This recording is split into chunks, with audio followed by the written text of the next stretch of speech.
Oh, there it is, right there.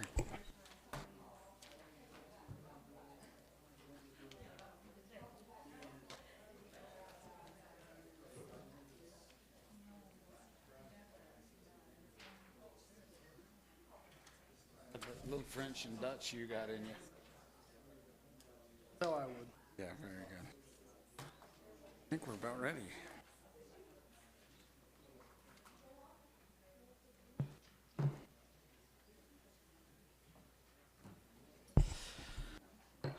Well, welcome everyone.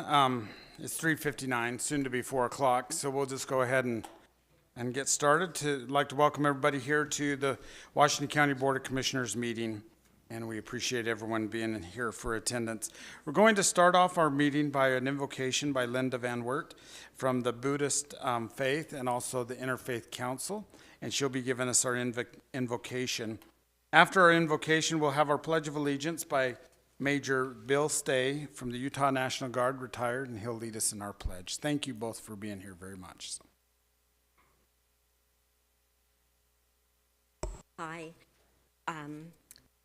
When I offer the prayer, we usually ring a little bell at the end, and so you can imagine the prayer spreading with the bell. But you can also amen. We don't amen, but you can amen. It's fine. Let's close our eyes a moment in quiet contemplation. Feel your awareness expand into the silence to include those in this room and in our community, and then connect with something more vast. Know that its source is love. May we have wisdom and act with care and compassion, knowing our work benefits and impacts many people in countless ways. May we together all share in its fruits in the future with gratitude.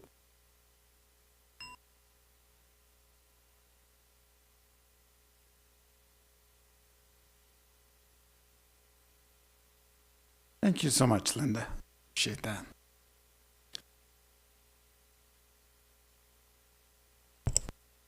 Please arise.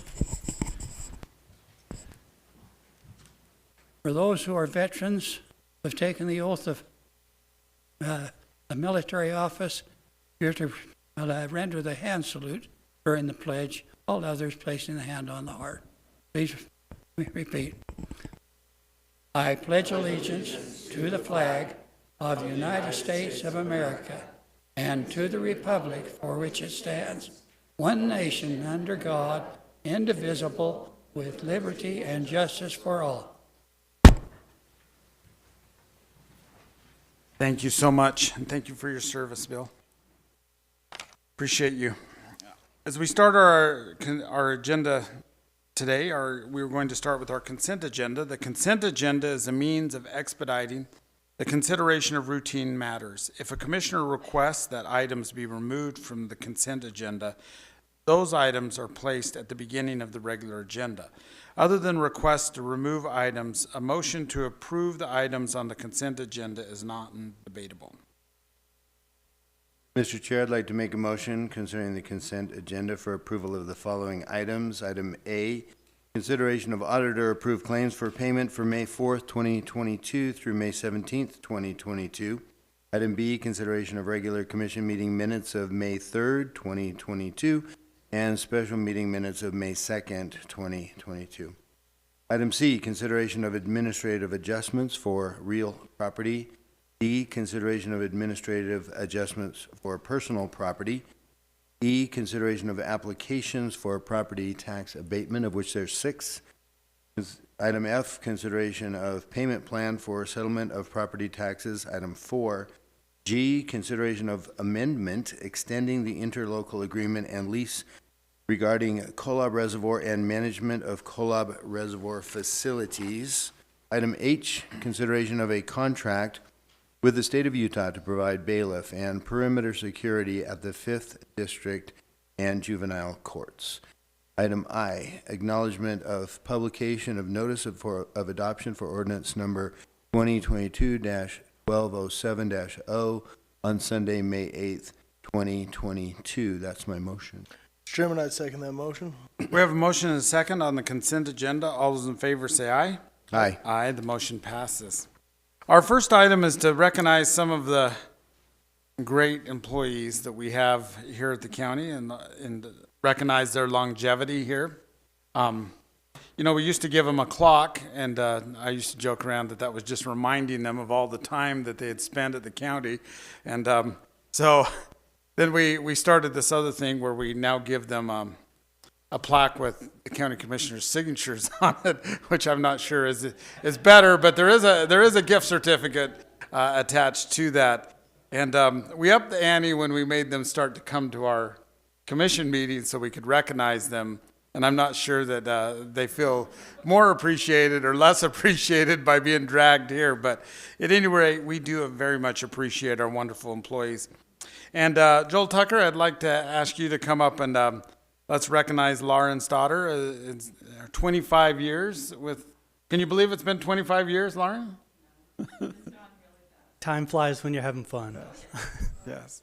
So I say, Lauren, when I got into the position here as library director about 8 years ago, she quickly helped me to fill the position, and it was a great support. She is so knowledgeable on everything library. So after 25 years, you learn a thing or two, right? So she knows the Horizon system inside and out, and I've had her help do training on that with our staff in Staff Development Day.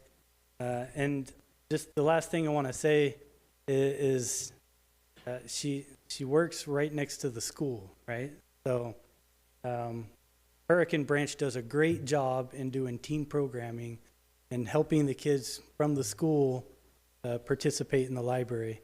But there's pros and cons to that too, right? So handling some of the teens sometimes, we have some fun experiences at the library sometimes, and I think Lauren does a great job in managing the madness sometimes and really working to support the community. So I just want to thank her for all the support that she gives the library and the community and to me. So. Fantastic. Super. Well, super, Lauren.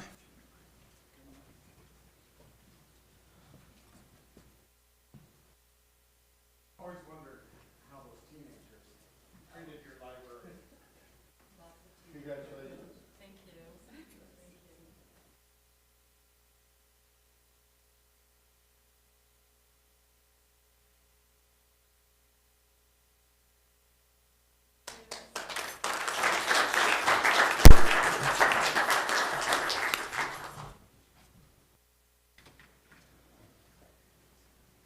Next, Ron Whitehead, if you wouldn't mind coming up and talking a little bit about Russ. Now, Russ isn't here, so you're just going to have to talk about him. And Russ really appreciates the recognition you would give him for being here 10 years, but he's one of those guys that just feels more comfortable in the cab of a piece of equipment or something going down the road. so we should send him the clock, right? I've got the present. I will get it to him.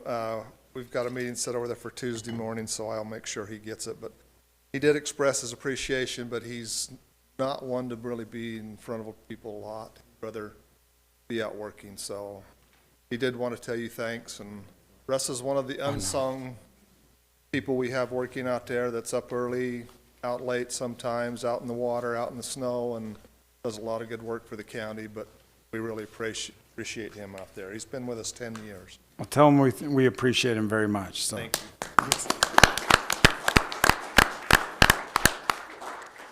you. Our Sheriff, Nate Brooksby, is here, and I appreciate him being here. We have opportunity to recognize two of our deputies, Paul Gates and Eric Eder. So, Eder. Right? So, yes, thank I you. was wondering what to do with that D. I appreciate you, Eric, Deputy. So, Deputy Gates was not going to make it today, Yeah. so just Deputy Enter. So, obviously, 20 years is a big milestone for law enforcement. Back in the early 2000s, Sheriff Smith took a big all-employee photo, and there's maybe 4 of us still around from that photo. So, it's a big milestone. I want to congratulate Eric. So, Eric's worn many hats. He's been a corrections deputy, a patrol deputy, a detective in investigations, a detective in the drug task force, and now currently a deputy over drug court. Drug court is kind of unique. We've seen some great success stories come out of drug court. Eric is in charge of running basically a lab-grade equipment machine, the testing equipment, so he deals with like Abbott Labs a lot, so he's our expert at fixing things when that breaks. Oh, fantastic. So I really appreciate his time at the sheriff's office, and hopefully there'll be a few more years to come, right? I hear he might be shopping for a house out of town, but Oh, we were visiting, and Eric mentioned how it's been a long 20 years, but he did say that he might give us a few more, and we appreciate We your would appreciate service to that, the for sure. community. We really do. Well, can we hold this so I'll just need you to for a sign few more here. years? Yeah, until maybe we'll he- just hold this for Maybe 30. we'll just and wait we'll this have- until we see if that house goes through. Yeah. Should we wait for 25 then, maybe? Yeah, exactly. Okay, so we're gonna do a group photo, right? Absolutely. Please. Let's do one with Eric and the commissioners, myself, and then we'll have Eric's family come up. But I want to recognize Dan Enner, Eric's brother, who retired as a lieutenant with us about, 10 years ago maybe? It's been a little while. So Dan was kind of my mentor in my early days in law enforcement. Does he want to come back and do some? He doesn't seem to have any interest in it. So I told him we're hiring, he just said no. Straight up.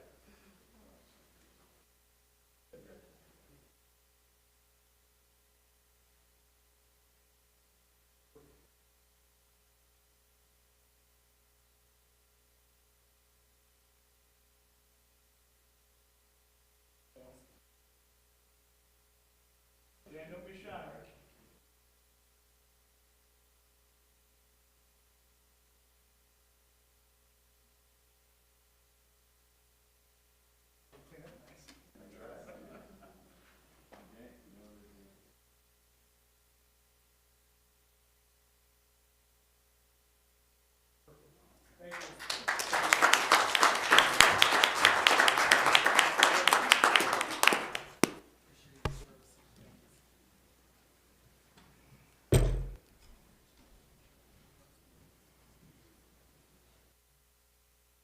Thank you so much.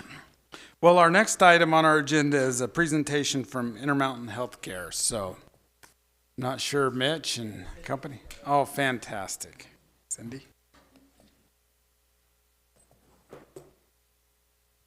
So pleased to be here today. My name is Cindy Woodbury Gilbert. So the Woodbury gives me credibility in Washington County, and I've almost lived in Washington County half as long as I am old, so hopefully that counts. But we are so pleased to be here. As you've seen, the growth and development of St. George Regional Hospital.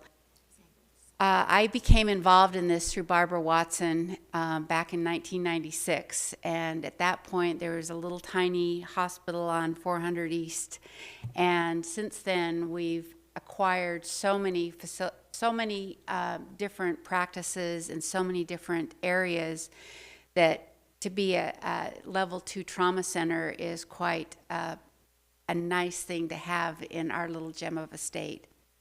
I mean, we have so many accolades of the biggest, growing the fastest, but to have health care really makes a difference. And the people that make that difference that I'm so grateful to work with, first, Don Cannon, who is the CFO, and he not only does accounting and keeps us on the straight and narrow financially, but anything else that needs to be done, from vacuuming to who knows what. Also, we have Dr. Patrick Carroll, who, even though he's the medical director and he has another position as well that Mitch and Dr. Krakowicz will tell you about in a minute, he still doesn't want to give up his day job as being one of the best NICU doctors around. So if you have a grandson or grandchild that needs help, Patrick is the one that you want. And then, of course, all of you know Mitch Carroll, who is the CEO of St. George Regional Hospital and is also going to be working in the desert region. And so with that, I introduced Mitch so that he can introduce the new difference in the Intermountain Healthcare regions as we continue to grow and be able to serve our people better. Thank you for your time. Thank you. Thank you. Yes, thank you for your time. We promise not to take much of it. Thanks for being here. Appreciate you. Yeah, just want to make sure we're keeping you informed of some changes that are happening. So I want to introduce Dr. Paul Krakowicz. He's a pediatric ears, nose, and throat surgeon. And he's also my new boss. So he's going to talk a little bit about how Intermountain Healthcare is organizing into regions and what region we're a part of. And then I'll talk about our gift to the community, and we'll wrap up from there.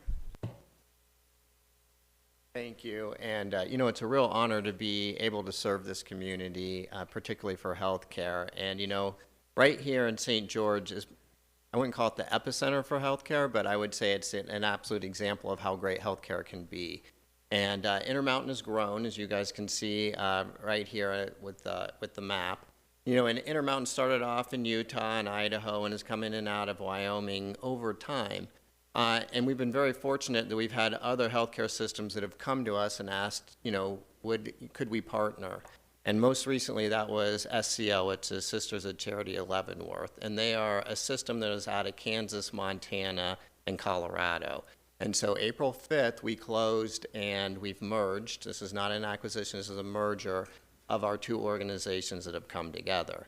Now, with this, Were they also Yes. kind of nonprofit like you? Yes, or They had a absolutely. background like you? They were an 8-hospital system, about 800 physicians, and not-for-profit. And they'd started off as a Catholic mission, and they have a secular and Catholic component of it, and been brought into the fold. And so we're maintaining that Catholicity for that portion of them, and then the rest of us is a secular organization, but all not-for-profit. And then in Las Vegas, we acquired a group that was for-profit. We've just gone through a hard task of converting them to a not-for-profit. And there was also an ask in Nevada for us to bring Intermountain to Nevada, and that's where we started in Las Vegas. So this is a big map, and there's a lot of activity. There's about 60,000 employees now across Intermountain, 33 hospitals, but care's not given by a healthcare system. Care's given locally, and it's given by the nurses and doctors. And in order to maintain that, we've made 3 specific areas that will be our epicenters, or not really our headquarters is what I would call that.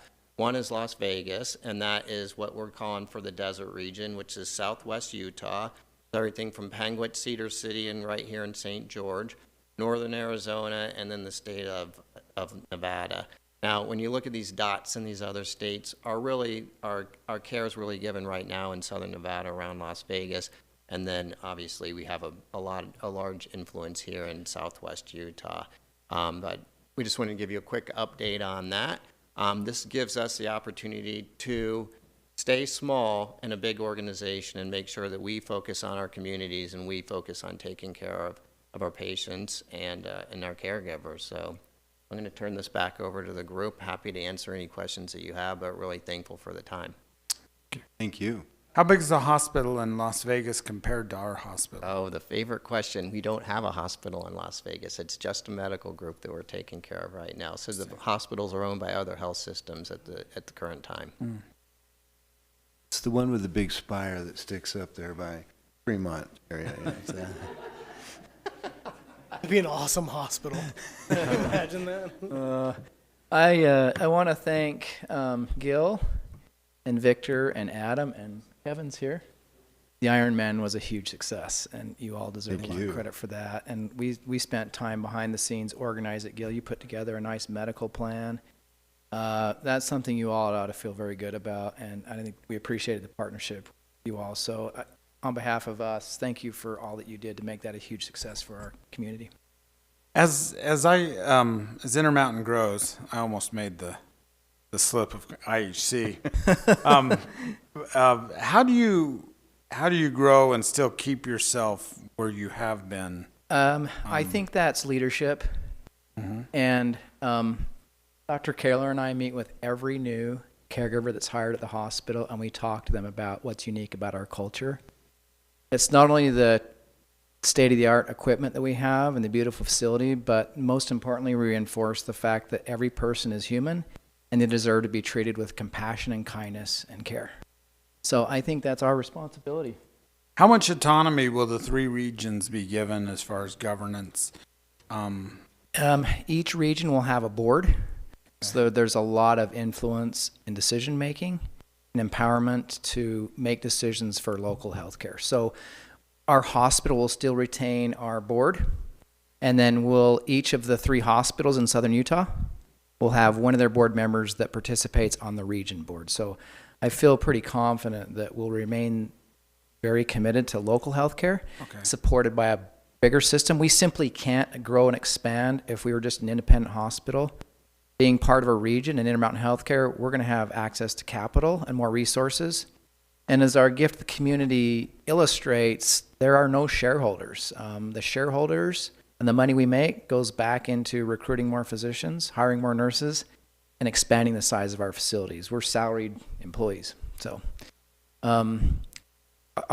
if we are not meeting that obligation, Victor, and you see we're not, you call Patrick and I our cell phone. And I know that I speak for Paul in maintaining that commitment. I try to stay out of the hospital, so I have very little experience there. But we have a but light I do on for you. appreciate you being there. Yeah. It's kind of like the ambulance, you know. I like it. I just like it for other people. We got 3 beds. The lights are on for the 3 commissioners, just so you know. Kevin with the Iron Man, we'll keep one for you as well. No offense if we don't show up. Oh, yeah, fair enough. All right. Okay. But no, I do greatly appreciate what you bring to the community, and I can't imagine our community without Intermountain being there. And it is wonderful to know that people can get world-class care there. So thank you for your partnership and for the opportunities when we need to meet and talk. We do, and we've developed tremendous respect for the 3 of you, and they're very much big supporters. So thank you. Appreciate you guys. Thanks. All right, so our gift. So we should congratulate you. Well, yeah, I do have an expanded role. Okay. I will continue to be the CEO of this hospital. I will continue to live here, but I'll be spending time in Las Vegas trying to understand what our hospital-based strategies should be. And I will just say that we don't transfer many patients out of our hospital, but over time, if we had hospitals that Intermountain Healthcare supports or owns, I'd rather travel 2 hours south rather than fight through the weather and the traffic going up north into Salt Lake. So I know Paul and I have talked a lot about that. And what we do transfer out are subspecialized needs for children and highly specialized things like coiling of aneurysms that neurosurgeons do that we don't do in our hospital because we don't have enough volume. We have good neurosurgeons, but when you're doing only 3 cases a year, your skills, I don't know that any of us want to be seen by a neurosurgeon to coil an aneurysm where they only have done 2 a year. So I don't want them watching the YouTube video before. No YouTube video. So I think that this has a broader impact on our community. I think that if we can develop the kind of care in Las Vegas we have here, we can give our community confidence for those exceptions when we do need to travel, we won't have to go up north. So that's our aspiration and hope, for sure. So our gift to the community, our mission is to help the people live the healthiest lives possible. That's why I think we sponsored the Ironman. That's a great example of helping people live the healthiest lives possible. And again, Gil, your structure of how you put together the healthcare component of that was phenomenal. So Thank you. Our stakeholders are the community that we serve, and that's what our not-for-profit mission is. I worked for a for-profit healthcare organization in Dallas, and every quarter, if we didn't return money back to the owners of the business, our jobs were at risk. And it forced us to make short-term decisions that I don't think provided long-term benefit to patients. And I'm grateful to work for an organization. When we are in our boardrooms, we talk about what can we do to provide better care for our patients. That's really unusual. I've spent time in New York visiting hospitals recently, in Las Vegas, and although there's more we need to do here in St. George, I feel good about what we have, for sure. All right. What does it mean to be a not-for-profit hospital? Our community is our focus, and our community are our shareholders. And we are focused on offering more affordable care. So, in order for us to qualify as a not-for-profit, we have to demonstrate that we've provided more dollars in charity care than we would have paid in taxes. And so I think we would have paid around $5 million in property taxes. And our gift to the community was over $23 million. And that means that when people come into our hospital, we take care of them. we do an evaluation of what their financial resources are, and if they can't afford it, we simply write it off. And we did a lot of that last year, especially in the face of the pandemic. Healthcare is not cheap, and we serve the community, and that's money we just wrote off. And so we hope that we always demonstrate more value in terms of the healthcare we provide for free than the dollar amount we would have paid in taxes. That's our goal. So there are federal and state requirements that we have to adhere to maintain our not-for-profit status. We're compliant to those. You can kind of see the requirements in the state of Utah, what we have to do to demonstrate that we're meet the criteria for not-for-profit status. And I'm not going to go through all of these, but these are all of the laws, and you know what, you all saw the Gift to the Community report, and you're all very familiar with all of the regulations that govern these things, and we're very focused on that. So I'm just going to skip through these. If there's any questions you have, happy to pause, but it's pretty comprehensive. We post signage to make sure that people that come into our hospital know that you're concerned about being able to afford your care. We have financial counselors, and you can have a discussion confidentially, and we'll work through that to make sure you receive the care. And if you can't afford it, we'll provide it at no cost. Okay. I think I've mentioned a lot of these highlights. Are there any questions about the gift community? Well, appreciate you. That's Yeah. impressive. It is. No doubt, and I think everyone is concerned when they themselves or their loved one are at that moment of health crisis, and to be able to go somewhere, even just to have you hold your hand in a moment is essential. Another member of your team that puts these together, Terry Draper, is here and works mightily to get your name out, so to speak. She's a big fan of Gil Almquist. So, see, we pay each other back. Yeah. She actually works harder than I do, I think, some days. But I want you to know that when we have guests here, whether it's government or personal family guests, I love coming the back way over Foremaster, even though it's flatter to go around the other way, because that view from the top of Foremaster when you're looking down on your campus is really impressive. It's like you're in a movie, like the Hospital of ER or whatever, but it's impressive. It's one of the biggest hospitals in the state of Utah now. We're proud of that. So Thank you. With Dr. Carroll's role and Paul's being a doctor as well, is that unique to IHC's culture to have doctors in high-level administration at the same time practicing medicine? So not necessarily unique, but it's not universal either. With Paul being a physician and president of the desert region, we're very fortunate. Similarly, the CEO of our organization, Dr. Harrison, is a physician as well. Charles Sorensen, his predecessor, was a physician. And so Intermountain Healthcare has a history of physician leadership, and certainly not universally physician leadership. There are nurses, business people, lots of roles, and we can't. It takes all of us to deliver the care that's being delivered. But we're very proud of what's being delivered in St. George, and it's our aspiration and expectation of ourselves to continue to deliver world-class health care, literally, not in a figurative way, but literally world-class health care to our community. Thank you. Appreciate you guys. Can you so much tell us your personal role at Iron Man? Because you were there almost like undercover. But when I was talking... I didn't think anybody recognized me there. I was trying to go undercover at Gil. You and I just blew your cover. You were there as a citizen. Dr. Carroll and I, we always have a dumb dad joke. But the fun thing is that we appreciate each other. Like you go home and they go, oh yeah, that, right. But we really revel in it. But you said, hey, I got to go off and check something. So your role. So to be honest, my role was to be a supporter and a cheerleader of our team. And it was really as simple as that. I don't want to take any more credit than what I was doing. As I met with the medical team, including our Intermountain colleagues and those not from Intermountain, Rocky Vista University and others. It was really to just check in, see how they were doing, support them. And what I learned, and this is, I think, something worth noting, is that as we looked at our sports medicine physicians, we have 2 sports medicine physicians here at the hospital. We're in process of bringing on a 3rd that will be here this summer.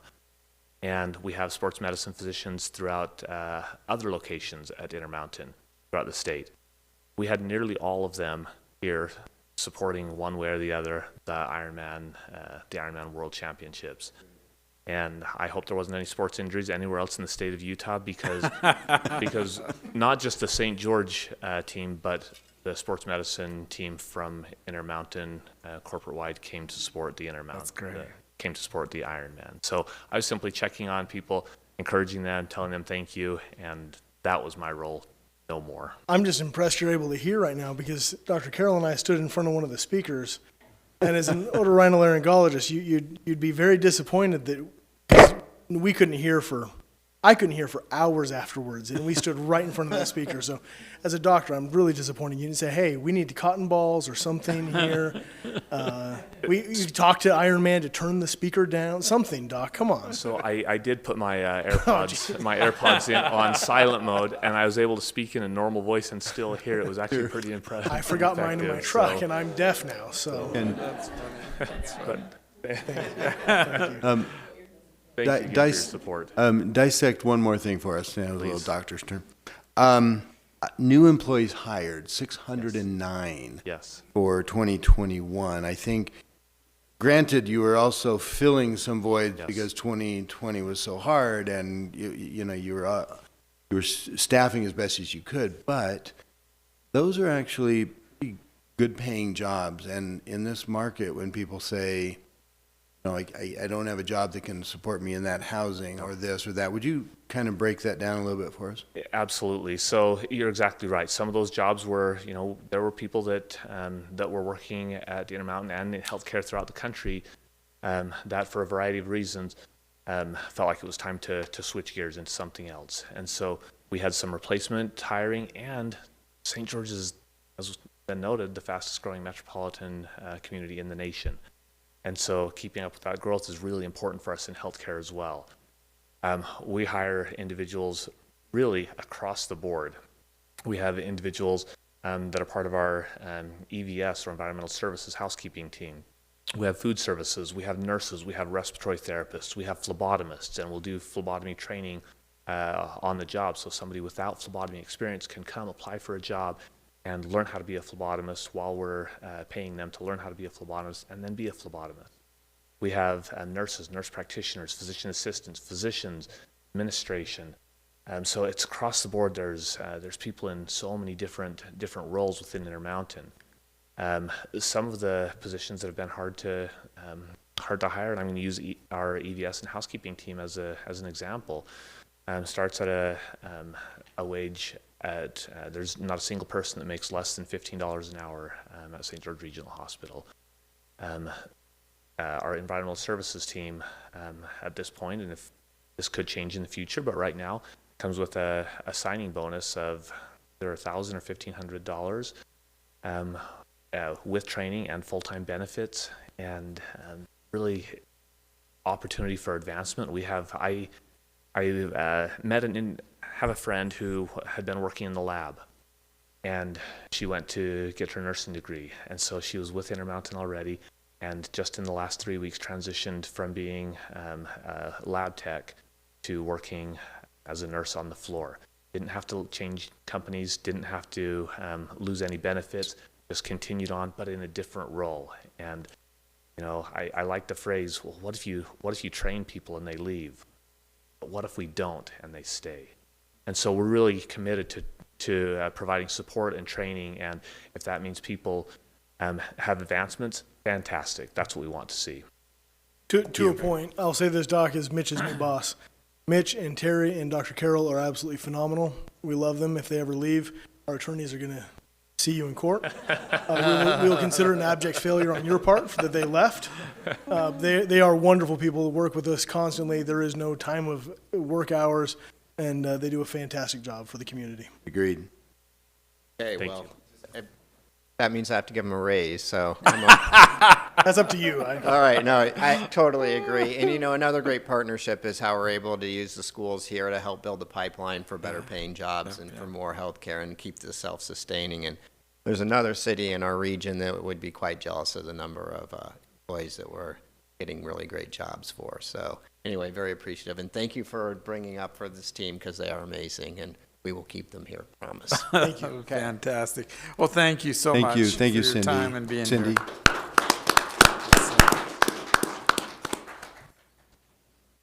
Well, our next item is a presentation on the 2022 Washington County Fair. Susie?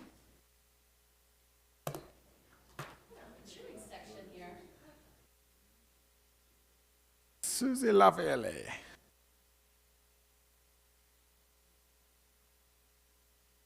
We should make her do the fancy dance about right now. No kidding. You do it. We were forced We've against our already done will. ours. Forced. Yeah. Forced. No, we thank you. Thank you for that. I just wanted Cheyenne should to get hazard pay for trying to teach for us. teaching you. I just wanted to kind of run through some highs of the Washington County Fair this year that was held just a few weeks before the Ironman. A couple of things, as you know, we added a 2-night rodeo, a special needs rodeo, and a 4th grade field trip. Our 2-night rodeo, we contracted with Broken Heart Rodeo. They are part of the Rocky Mountain Professional Rodeo Association. If you missed our rodeo at the fair, they're actually in town this weekend at the Sun Bowl doing a spring rodeo. Same group. You'll notice the numbers on Friday. We had 1338 who purchased tickets. And then on Saturday, 1551, which for a first-year rodeo at the county fair, I thought those are really, really good numbers. Our arena does hold 4,600, so some aspirations to grow and continue with that rodeo. I don't know if you can see, we have some amazing pictures from our photographer, Chris Caldwell. And I couldn't tell if this picture, I know, right, Cheyenne? You're kind of like, wait, is it upside down? But no, the rider is the Bulls won that weekend. I think everybody got bucked off, right, Commissioner Snow? There was no winning with those Bulls Adam at got this bucked? rodeo. You got bucked off? Not this time. Not this time, next one. So great group of cowboys, great group to work with. I was really impressed and really pleased with Broken Heart Rodeo. They do a lot of other county fairs in the state, everything from Beaver County to Sevier, Weber County Fair. So I was really impressed with what they brought to the table here at Washington Great County. pictures. Yeah, Chris Caldwell does an amazing job for us, and just captures really kind of the essence of the county fair. Our special needs rodeo, you can kind of see that picture. Some of our participants, first year we've ever done it, it was open to all ages and all abilities. So we had everything from, we had somebody who was autistic, we had somebody who showed up who was in a wheelchair, who had cerebral palsy, we had somebody who was deaf. So it was just a really good time. You can see we had our princesses were there helping with, this is a little hide race. Law enforcement was there. Everybody was paired up with what we called a buddy. Even though they had their parent or guardian with them, we had volunteers that would buddy up with them. This was probably our most loved picture on our Facebook page of this Sheriff Deputy Brown with this young boy who was in a wheelchair, and he took this individual out of his wheelchair and put him on the hide. Sorry. That's cool. It was probably one of the most heartwarming events we had done at the county fair. I say that the military appreciation ceremony is always one of the highlights for me, but I think the special needs rodeo completely topped it. It was free, and we just opened it up to the public. We had our 4th grade field trip, and this was new for us. We started it on Wednesday. You can see we had 42 different classes throughout the Washington County School District that came on opening day of the county fair.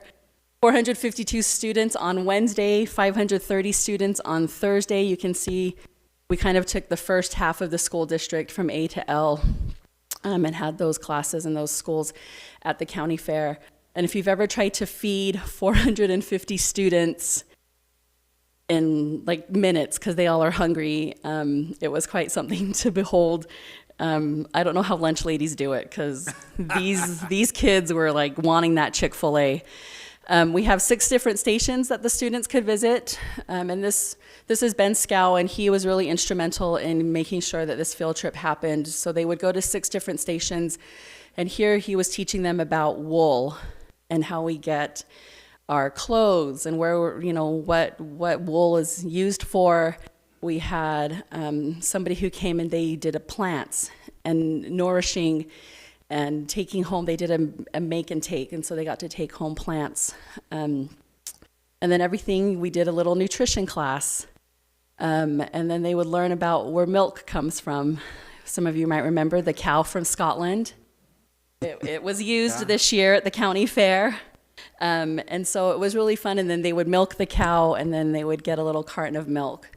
So for a lot of these students, they don't have any interaction with agriculture. So it was really, for us, it was a nice way to introduce them to not only the county fair, and hopefully that they would bring their families and come back later in the week, but really to introduce them to agriculture and to a lot of our history of Washington County. So that was something that we did new this year that we really had an enjoyable time. You mentioned the concert. I just wanted to bring out some numbers. We sold 4,607 tickets. We scanned that many, 4,391, which means that's how many people actually showed up that evening. As you remember, it was a little chilly. We had a lot of people asking if the concert was going to happen, if it was going to get canceled because of the rain, but we powered through. So out of those numbers, you can see 71% actually came from Washington County, and that's Washington County. 22% you can see is from Utah, so that includes the rest of the state. Cedar City was a big number with 347, followed by Big Water, Utah, American Fork, Harriman, Aurora. I mean, they came from, I have all sorts of zip codes. And then you can see Clark County at 3% and 4% out of the area. Out of the area means Idaho, Wyoming, Colorado. We even had some from Oklahoma, from Georgia, and Miami that came to this concert. So a really good swath of people on that 29% that were not from Washington County.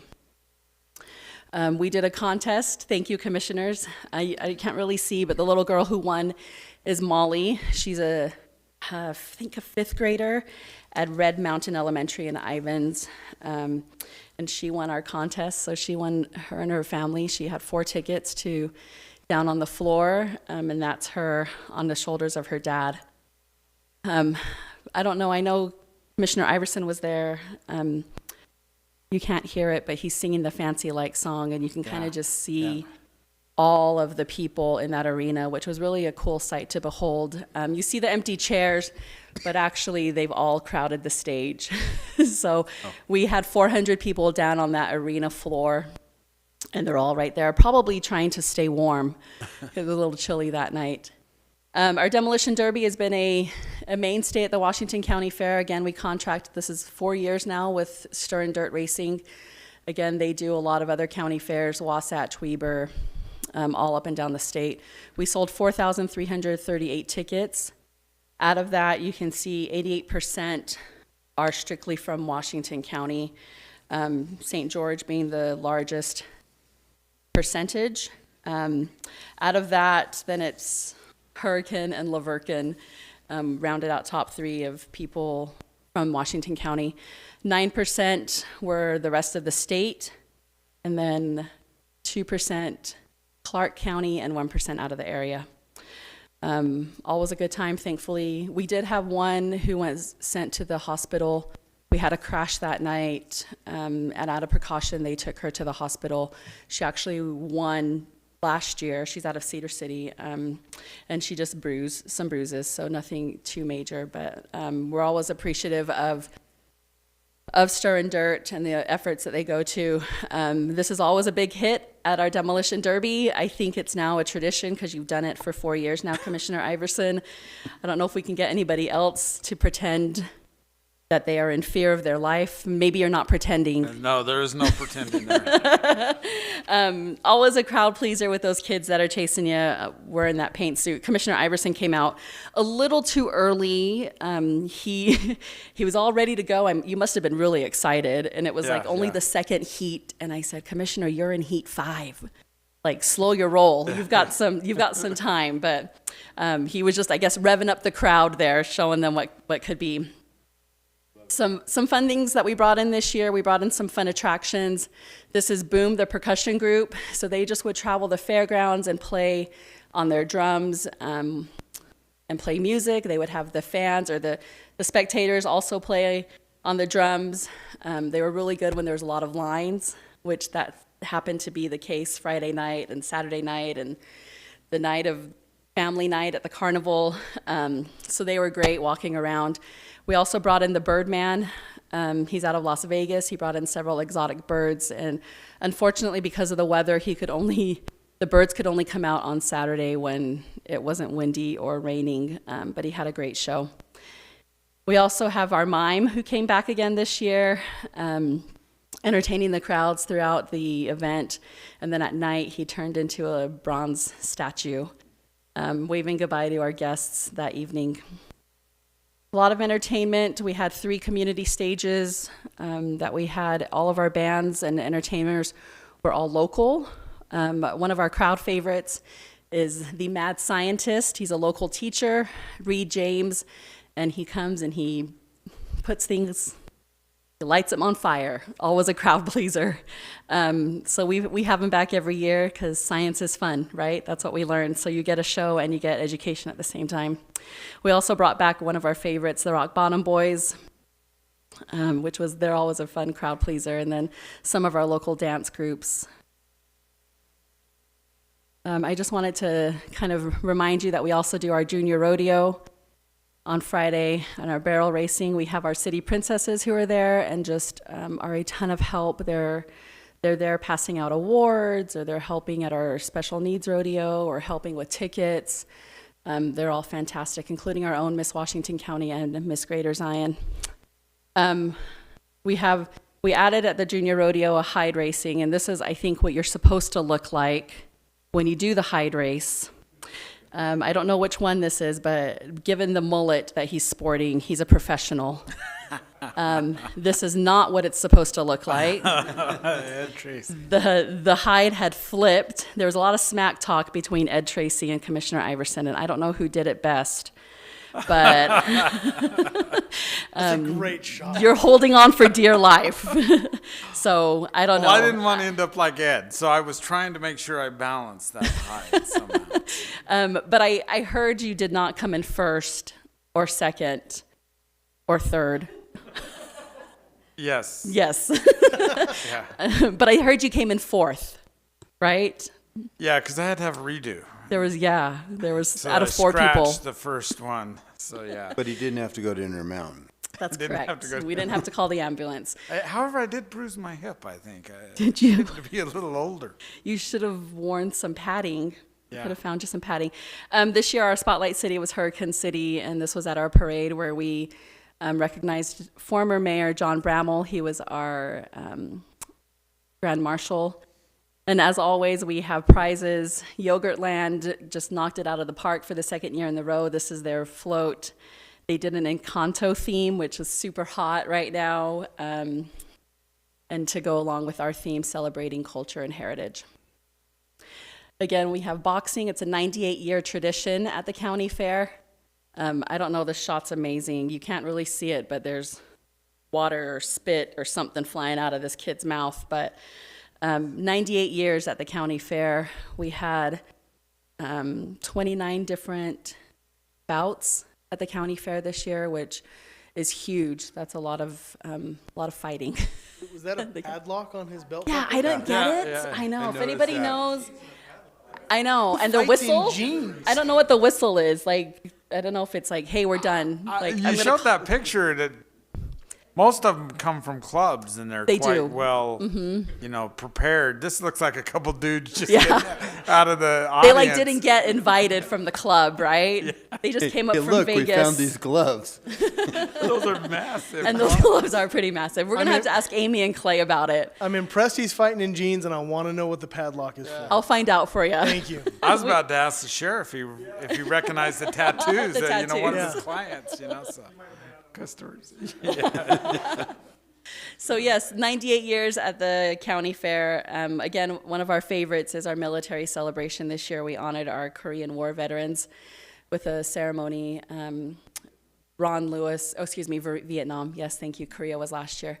Ron Lewis there in the uniform was one of our key speakers. And it was really just a touching day before the wind picked up. We managed to time it just right. And then again, I just want to kind of end, the county fair could not happen without this amazing group of people. They do everything from putting together a junior rodeo to finding people to help behind the chutes during our rodeo, and sometimes they're out there by themselves. They're putting together picture frames for our ceremony. They go above and beyond without being asked anything in return. This year, our county fair board members, Ginger, even running a spotlight during one of our concerts. They're going to add this all to their resume, I'm sure, or their LinkedIn page. This year, our county board members accumulated 1,536 hours of volunteer time for the county fair. Awesome. That includes selling seat cushions at the Demolition Derby, or reading poetry and prose for literary arts like Sheila here, or she even helped at boxing, taking tickets, helping at the special needs rodeo as cheerleaders. They go above and beyond. This board is amazing. We couldn't do it without them. I couldn't do it without them. Some special thanks also to the road department, who went above and beyond in clearing out a space for more parking at the front and north side of our facility. They spent, I don't even know how many hours. Ron and Dean would probably know. They were out there almost every day for 2 months, it seemed like, filling up that space and getting the culvert and putting in the rocks.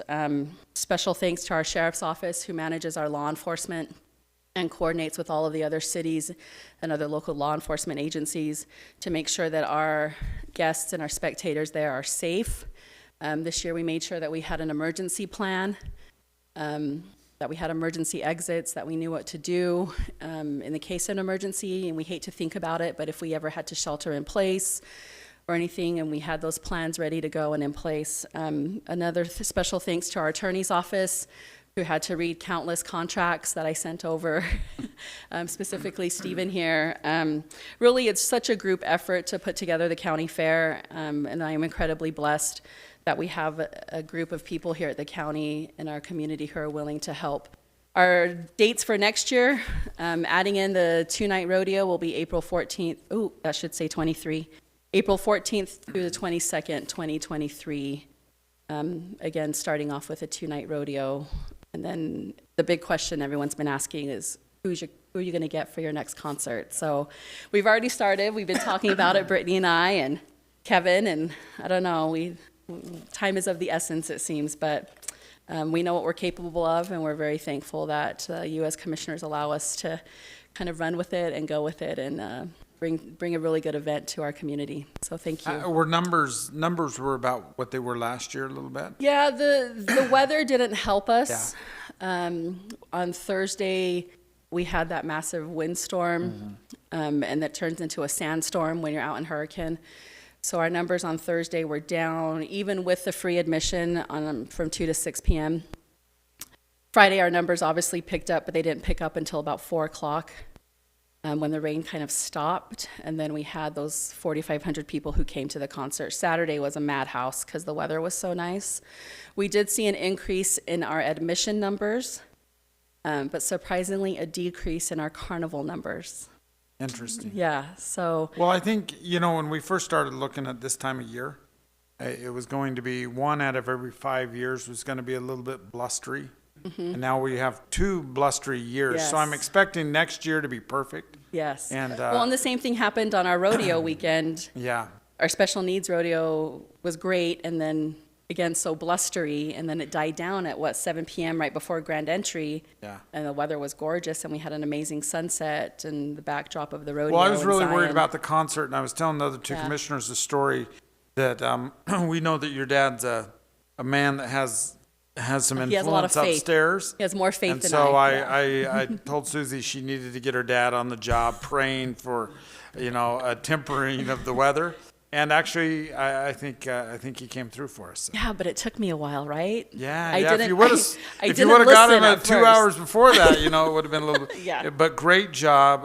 Thank you. I feel like our traffic situation was a little better. We did have a second access. I We don't know did. how much it was used, but I also know that I think having that additional parking allowed cars to get out quicker. I don't know, Sheriff. Did you feel that? Yeah. Last year, Saturday was horrible. Yeah. It was manageable this year. Yeah, I felt like it was manageable, and if we would have, after all the work that we put into the second access, if people would have used that to get out on Telegraph through the landfill, we would have, Right. it would have been perfect because. And first year, right? Yeah, So we first learned a year, lot next about year will be that, there, that so. alternate access. And next year we know to just hit it harder. So, So. good job. Susie, Thank Susie, you did a phenomenal job. Thank you. My son was one of those 4th graders, loved it. Good. I think it worked, right? Because he didn't know we were going to go back, and so Dad, we've got to go back as a family. I mean, it's a good way when you say get families back. He did. It worked. Um, Okay. And seeing you each one of those days, you and your team, you weren't haggard, you weren't too frazzled from everything. But my goodness, you I can heard see some the number Snickers back here. you can see the number. She held it together, Kevin. But you can see the amount of work, and so thanks is insufficient. But my goodness, thank you all so much. Thank you. and thanks for the displays inside, Yeah. because I think it means something for a 5-year-old to do their best at a little piece of art and be recognized. Yes, yeah, I will say that we have a great group of judges who come and help us judge all of our home arts and our quilts and our literary arts and our fine arts, and they don't pull any punches because I myself entered an item and I got a white ribbon. So even as the fair director, there was no pulling any favorites. And a white ribbon, for those of you who don't know, is like a step up from a participation ribbon, like just an inch. But yeah, It was great. It's great. Thank you. Well, next year, we need the 2 commissioners to help on the cookie and salsa test. Or Yes, also. it sounds fun, but after about the 50th cookie, you're earning your keep there. You can have the so- cookie. I'll do the salsa. So anyway. Oh, I thought it was Thanks. cookie in the salsa. I don't want to do that. though. I don't want to do I that don't one. want to dip Oreos in salsa. That's not okay. We have one more presentation. Our library director. No, it's a good presentation. So I feel like I need to make room for the sheriff and Ray. So it'll be a quick one. I learned in state code, reading the state code, that I'm supposed to do a report to the commission on my stats every year, which I technically did with the commissioner on the library board, but it's better in this setting. So, I control it. So, quickly, I tried to include 2019 in addition to 2020 because 2020 was anomalous. yeah. So to kind of show, this is library visits, up at almost 700,000 for 2019. 2020 was a big drop. 2021, we were still working through COVID a bit, so, but on the rise. I wanted to highlight, everybody else talks about Ironman a little bit, right? So for 2022 this year, we worked with Ironman. We have a hard time keeping parking for that Ironman event. So instead of trying to worry about managing the parking a little bit, I decided it'd probably be a good thing just to partner with the Ironman. And we opened up the library to do their accreditation process.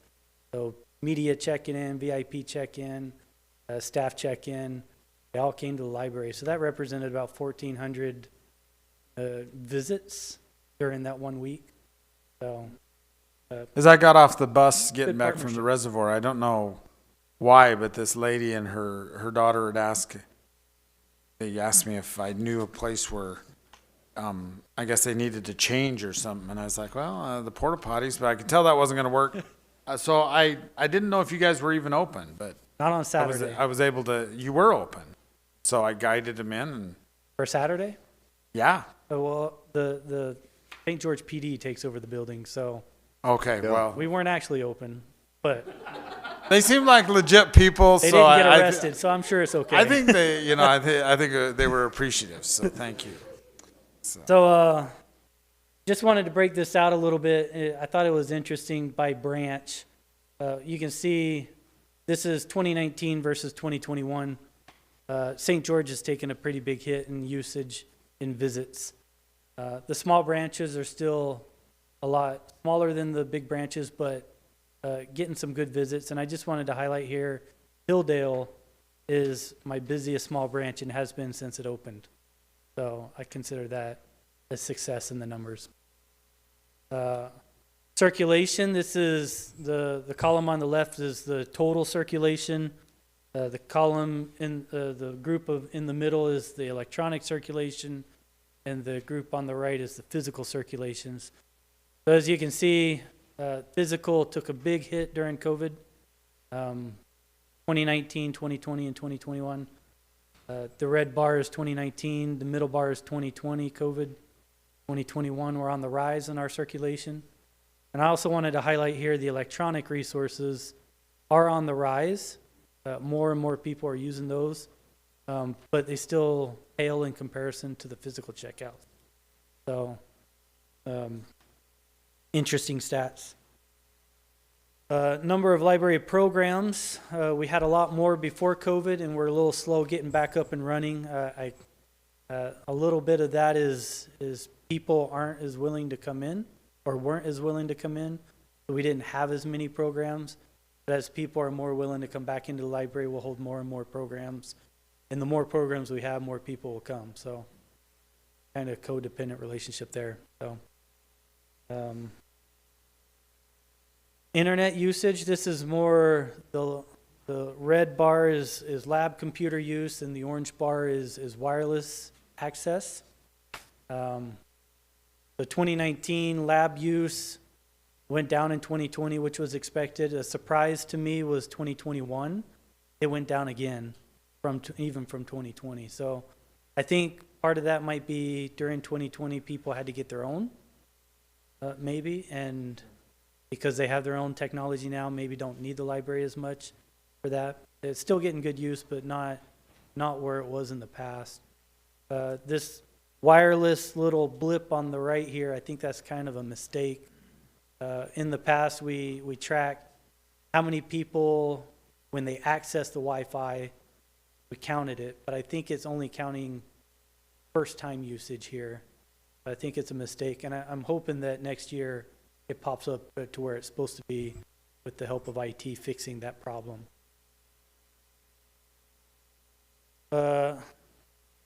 Spending the money, this is where we buy for print materials, electronic materials, and other. Other is audiobooks, physical, CDs, and movies, really. So we've purchased more and more physical, purchased more and more electronic, and actually purchasing a little less on the physical copy of CDs so that we can buy more in the electronic resources. And this really reflects usage. Most people are using those electronic resources more than the physical CDs. If you think about your cars nowadays, the new ones don't come with CD players. So more and more people are relying on that electronic resource. That's where the dip is. But overall, spending over $700,000 on the collection, which is this final slide here on the graphs.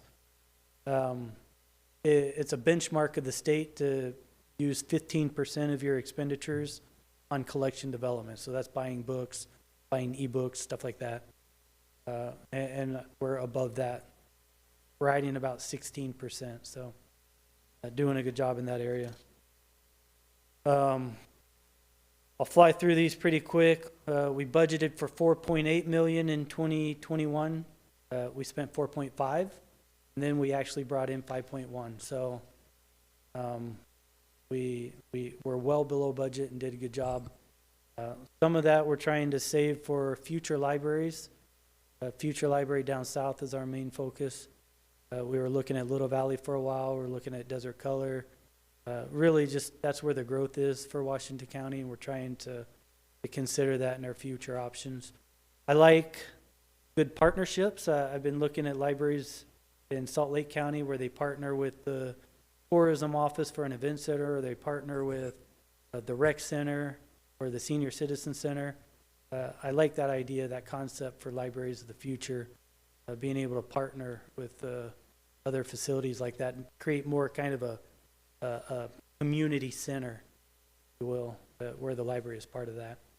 And then self-checkout, I think, is the way of the future.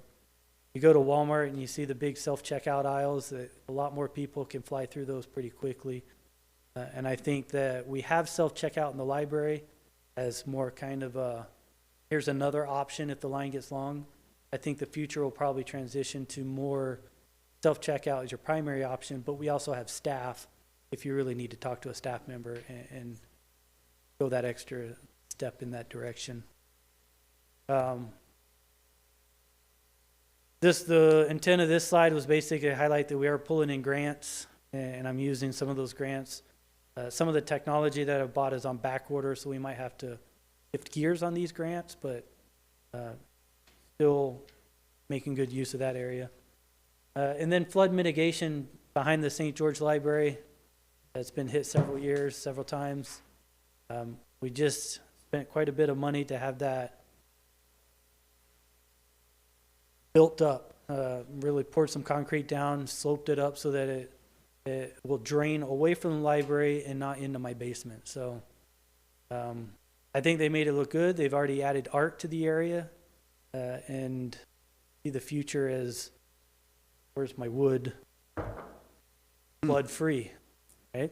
And then also they really augmented the drain system before it even gets to the park. So hopefully that really helps to, that was the city's portion. Behind the library was our portion. But hopefully between the two, we can mitigate those floods. And then the last piece I wanted to highlight, a little angel moment. The city is going to let us work with the parking lot next to it and keep it. They were talking about building a new restaurant in that area, and we had high concerns with our parking there at the library, and they've sent us word that we can keep the parking lot and build it up. And there's still some details to work through, but I see it as a good step in that partnership with the. Fantastic. Any question on my stats? No, thank you, Joel. Appreciate everything you're doing. Thank you. It's good to see it. So thank you.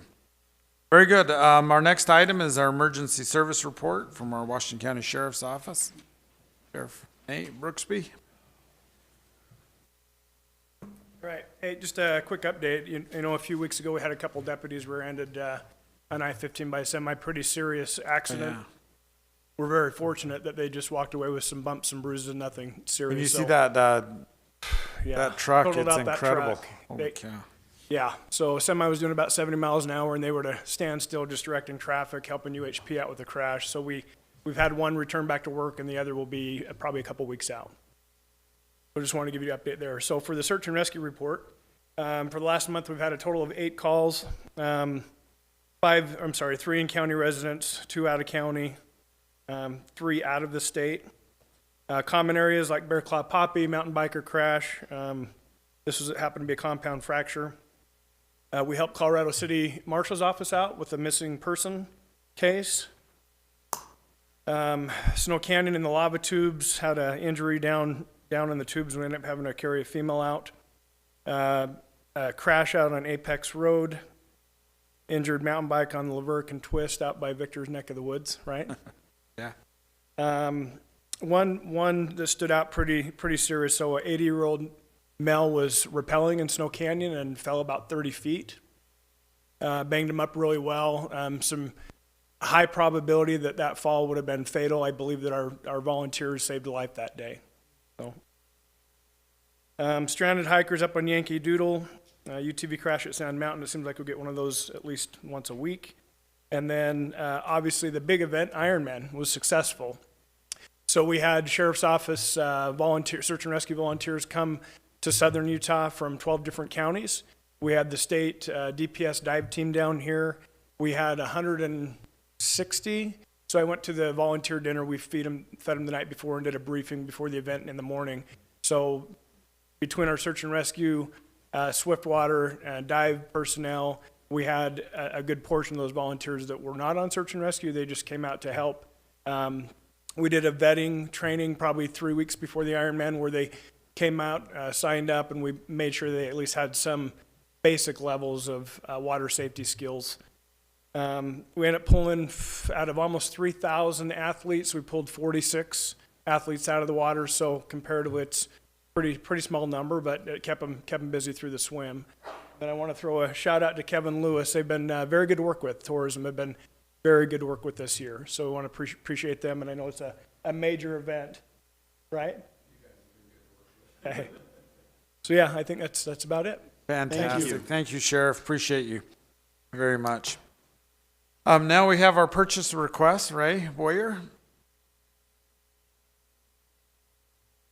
Okay.